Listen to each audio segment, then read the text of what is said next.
And now let's talk a little bit about gluten-free and celiac disease and people sensitive to gluten.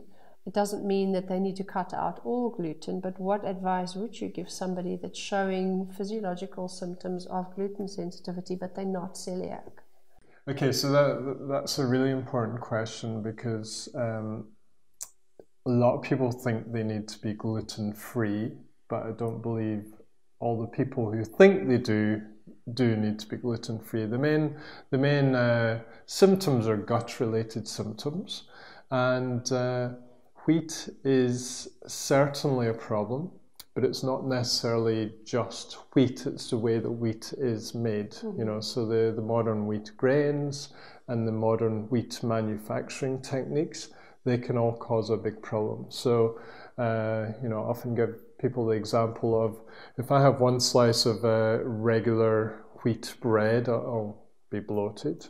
Whereas I can go to a pizzeria in Cape Town and eat a whole pizza that's wheat.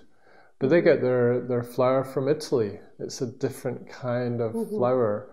And there's a big aspect of the man-made, nature-made thing that I said earlier. So if it's as close to nature as possible, old-fashioned stone-ground flour done in an old-fashioned, bread way, it's going to be a lot nicer to the system than something modern and processed with all the conditioners in the flour and so on as well.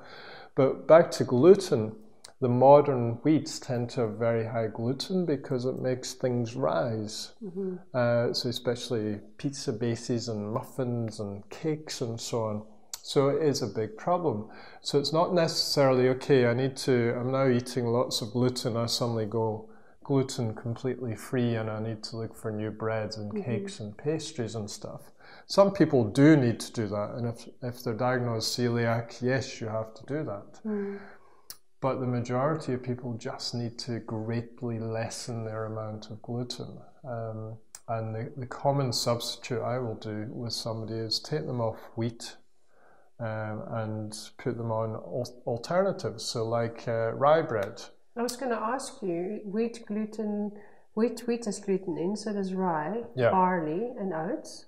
Well, oats not specifically. Oats has a different protein substance similar to gluten, but it's different. But it's often done in the same factory as wheat, so they can't certify it gluten-free unless you look for a specific gluten-free product. And not all rye bread is the same. No. So you get rye bread, it's bulked up, or normal wheat flour is added to the rye bread. Yeah. So in my nicer tasting rye breads. In my language, rye bread is 100% rye flour, and it's stone ground. It's a really good quality of flour that they start with, and then they do it in the sourdough old-fashioned method, which means no yeast. So I do quite a lot of food sensitivity testing, and yeast comes up a lot. Wheat's always up there. If there's a gut function, wheat is always up there. Rye is sometimes up there, so then you can discern the suggestions to the client based on their results. But generally, rye is a lot lower, or it might be in the safe zone. So without knowing, I'll say, right, well, just try. Get rid of your wheat bread and try rye. But go to this baker. This baker does a good job and does it in an old-fashioned way, and it's much gentler on the stomach. What about kamut and spelt? And then do you mill your own flour? No, we don't mill our own flour, but we choose where it comes from. Like Rachel will buy flour from like Eureka flour, for example, and similar quality. But we prefer to just choose our bakers. It's like know your farmer, know your baker as well. Exactly. And so you can actually talk to the baker and say, okay, what flour have you used? What's the process? And if they're passionate about their career, they'll tell you exactly how to do it. If they've got something to cover, then you won't get the whole story. Right. So kamut and spelt, similar to the kind of rye situation, they're not high in gluten because they weren't like reared to be high in gluten. They're fairly low, modest levels, like we've always had. So, you know, it's only recently that people have started getting wheat sensitivities, and that's because of the modern manufacturing process. Yeah. So if you're looking for old-fashioned grains, I don't have a problem with that. Unless your system is so far deteriorated that you're diagnosed with celiac or something similar, like Crohn's disease or colitis, then you need to be very, very careful what goes in there. So just like I said a lot about food choice comes down to digestibility, your grain choice comes down to what can you tolerate, how well can you digest it. And I believe celiac disease sufferers also look at absolutely everything they use on their body, because there can be gluten in makeup and body products and hair products. Yeah. So that's the extreme example, and they're not the healthiest people because their body's gone into the gastrointestinal tract has gone into a very intolerant state, which means the immune reactivity is very high. Okay, in other words, if you put a piece of wheat in your mouth, it's not really going to attack your body. So the immune system shouldn't really attack it. But when you decrease your gut health and decrease your immune health, and the two are intertwined, because it's thought that 70% of the immune system is based in the gut.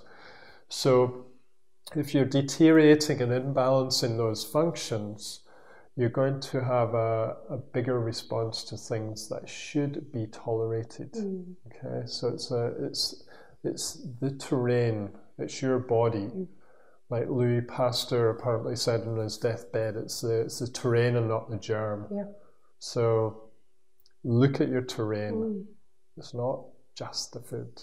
I think from all the letters I receive from readers, more and more of readers that are gluten sensitive are also becoming more and more chemical sensitive. Yeah. You know, electromagnetic fields irritate them. A lot of screen time irritate them. Yeah. So it's like a vicious cycle.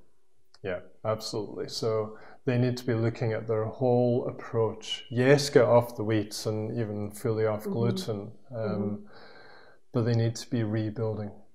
Give the body a break from all that toxins and that's caused the sensitivity. Yeah, so very much clean out the whole diet and lifestyle, but be getting into yoga, meditation, and in a build-up sort of process, and good quality food.